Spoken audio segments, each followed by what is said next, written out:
ఆషాఢ మాసం అంటే మనకు గుర్తొచ్చేది బోనాలు. అందులో తెలంగాణ, మరీ అందులో హైదరాబాద్ అంటే ఇక చెప్పేదే లేదు. బోనాల పండుగ వచ్చిందంటే అక్క చెల్లెలు చాలా సాంప్రదాయంగా ముస్తాబయ్యి బోనం ఎత్తుకొని ఆ అమ్మవారి దగ్గరికి వెళ్తుంటే కన్నుల పండుగ ఉంటుంది. మహిళలను చూస్తేనేమో ఈ విధంగా ఉంటుంది. ఇక ఇన్స్టాగ్రామ్ రీల్స్ బ్యాచ్ ఒకటి ఉంటది. అది మరి ఈ కొన్ని సంవత్సరాల నుంచి మేబీ 5-6 ఇయర్స్ నుంచి రీల్స్ ఎప్పుడైతే ట్రెండ్ అవుతున్నాయో ఇన్స్టాగ్రామ్ రీల్స్, అప్పటి నుంచి ఒక బ్యాచ్ ఉంది.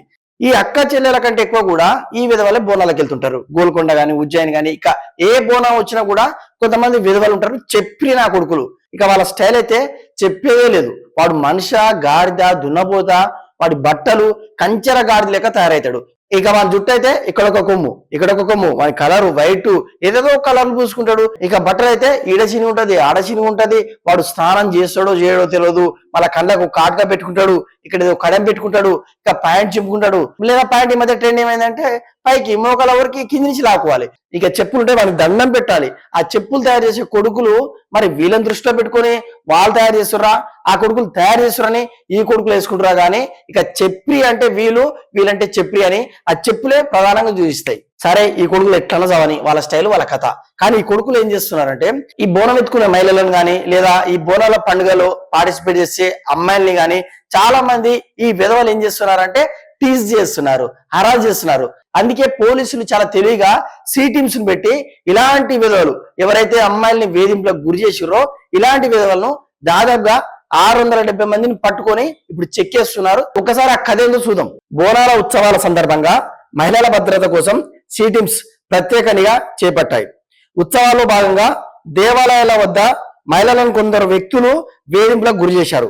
మహిళల ఫిర్యాదు ఆధారంగా సి టీమ్స్ రంగంలోకి దిగారు.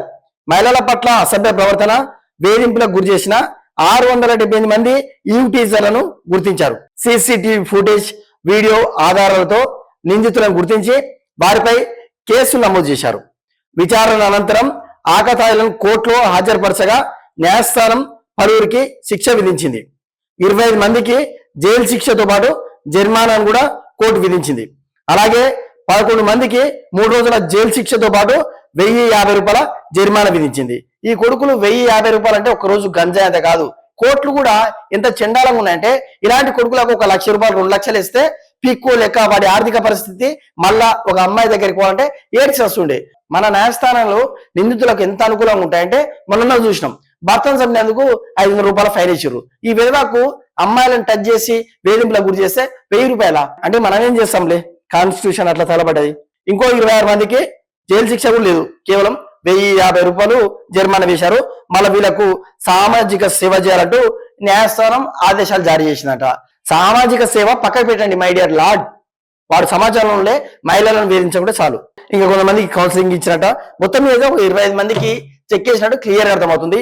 ఈ విధవలను చూస్తుంటే నాకేమనిపిస్తుంది అంటే చిన్నప్పుడు 90s కిడ్స్ కు మాకు తెలుసు, మరి మీకు తెలుసో తెలియదు, చిన్నప్పుడు కోళ్ళు కలర్ కోళ్ళు అమ్మడానికి ఊరికి వేరే అన్న వాళ్ళు వచ్చి బైక్ల మీద చేసుకొస్తుండే. ఆ రంగురంగులు ఉన్న కోడి పిల్లల్ని మేము కొనేది. ఎట్లయితే సౌండ్ చేసి ఎట్లయితే కలర్ ఉన్నాయో ఈ కొడుకును చూస్తే అదే అనిపిస్తుంది. నాకు చాలా బాధాకరమైన విషయం ఏంటంటే వీళ్ళ పేరెంట్స్ ఎవరు కూడా రిచ్ కాదు, అందరు పేదవాళ్ళు, రెక్కాడితే కానీ డొక్కాడని బతుకులు. వాళ్ళ పిల్లలు ఈ విధంగా రోడ్ల మీద, ఇంకా చెప్పాలంటే వాళ్ళకి ఆసరా కావాలి, వాళ్ళు ఏదైనా పనికి పోతే పనికి పోవాలి, లేదా చదివిస్తే అన్ని గవర్నమెంట్ స్కూల్స్ ఉన్నాయి, కాలేజెస్ ఉన్నాయి, అక్కడ పోయి చదువుకోవాలి. అవన్నీ పక్క పెట్టి ఇంత వక్ర మార్గంలో పోతున్నారంటే కనీసం వాళ్ళ పేరెంట్స్ అయినా బుద్ధి చెప్పట్లేదా? మేబీ వాళ్ళ తల్లిదండ్రులు కూడా ఈ విధవలకు బుద్ధి చెప్పలేకపోవచ్చు.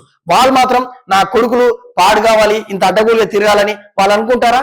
ఏ పేరెంట్స్ అనుకోరు. కానీ వాళ్ళు చెప్పే ధైర్యం కూడా చేస్తున్నారో లేదో, ఈ నా కొడుకులు గంజాయిమతులో వాళ్ళని పొడిచి చంపుతారేమని వాళ్ళ భయం వాళ్ళకే ఉంది. సో పోలీస్ డిపార్ట్మెంట్ ఎప్పటికప్పుడు ఈ గాంజా డ్రగ్స్ గురించి యువతకు అవేర్నెస్ చేస్తుండేది. కానీ మీరు ఎంత అవేర్నెస్ చేసినా కూడా క్షేత్రస్థాయిలో మాత్రం విరివిగా అమ్ముతున్నారు, విరివిగా కొంటున్నారు, సేవిస్తున్నారు. ఈ విధంగా చెడు వ్యసనాలకు అలవాటు పడుతున్నారు. కాబట్టి కొంచెం రంగంలోకి దిగి వీటిని అరిగడితే చాలా మంది యువత, మరి ముఖ్యంగా హైదరాబాద్ లో బస్సులో ఉండే యువత బాగుపడుతుంది సార్. ఒక్కసారి ఈ గాంజా డ్రగ్స్ గురించి ఆలోచించి మీరేదైతే అన్నారో డ్రగ్స్ రహిత తెలంగాణ, డ్రగ్స్ రహిత హైదరాబాద్ చేస్తున్నారుగా, దానిపైన ఫోకస్ పెట్టండి సార్.